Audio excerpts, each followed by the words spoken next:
Happy Monday, boys and girls. We are back to our normal schedule. Today I will be covering lesson 6, so that's 13.6. It is on page 785. And I'm not going to really get into the details of this page. This is just explaining the examples. I'm not going to do that. We are still continuing to work on area of rectangles. That continues to be our main focus for this lesson. Okay, so one of the new words that they have introduced you to, although I already introduced you to the formula for area, the book is introducing the actual definition of formula. You will be learning many formulas in 4th and 5th grade and pretty much here on out. So that word is important. Formula an example of a formula would be, for example, area equals length times width. So the letters here stand for something. L stands for length. W stands for width, A stands for area. Okay, so you will have to memorize many different formulas in the future. So you're just getting started in your formula memorizing career here. And this lesson then continues on just with the same concept, multiplication, simple multiplication. To calculate area of a rectangle, it's 6 times 2, which would give you, of course, 12. Length times width, 12 square inches, okay? One of the things I want to point out, because sometimes in math, it's not the work that's hard, it's that we make a lot of careless errors. So one thing that I'd like to recommend you do, so that you don't do that, okay? If you take a look, you know how big I am on unit of measure, and in middle school, they'll start taking points for this type of thing. Okay, so in some cases, they won't even count the question correct. The teachers won't. So I need to train you guys from now.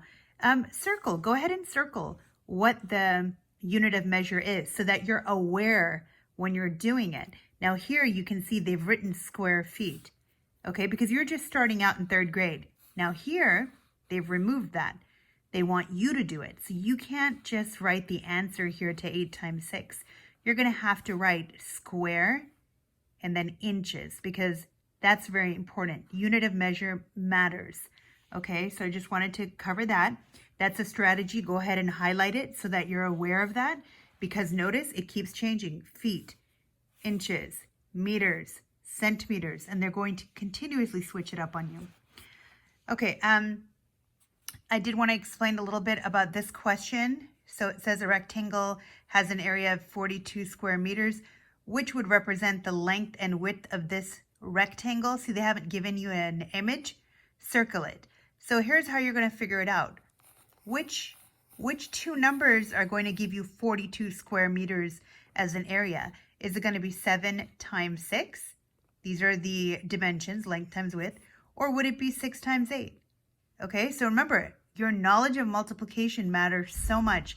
And I told you that right from the start of 3rd grade.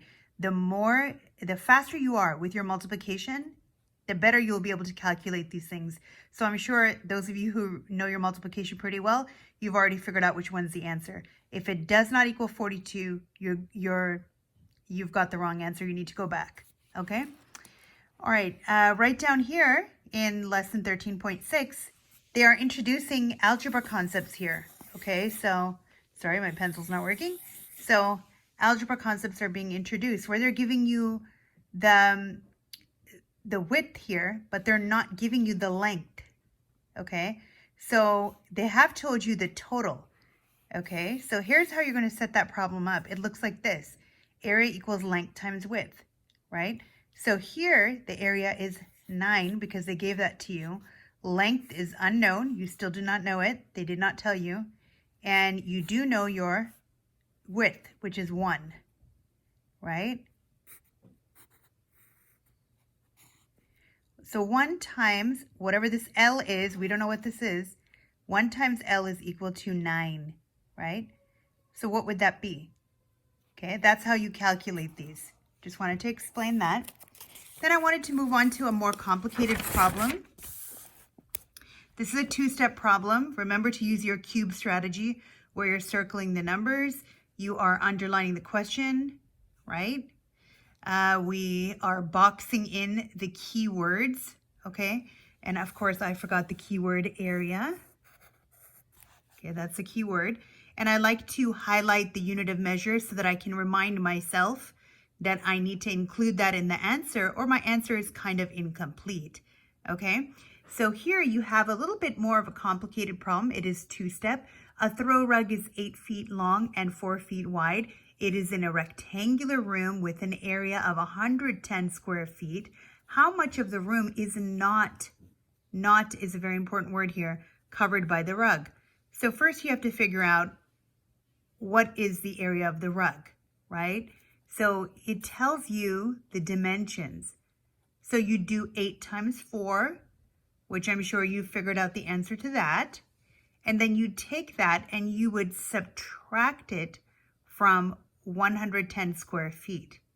Okay, so if you did all that work, then you would get the answer. So here's the solution. Here's part 1 of the problem, step 1, calculating the area of the rug, which is 8 times 4, 32 square feet.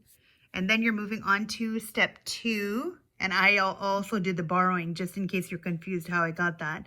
Okay, if you did 110 minus 32, you'd end up with 78 square feet.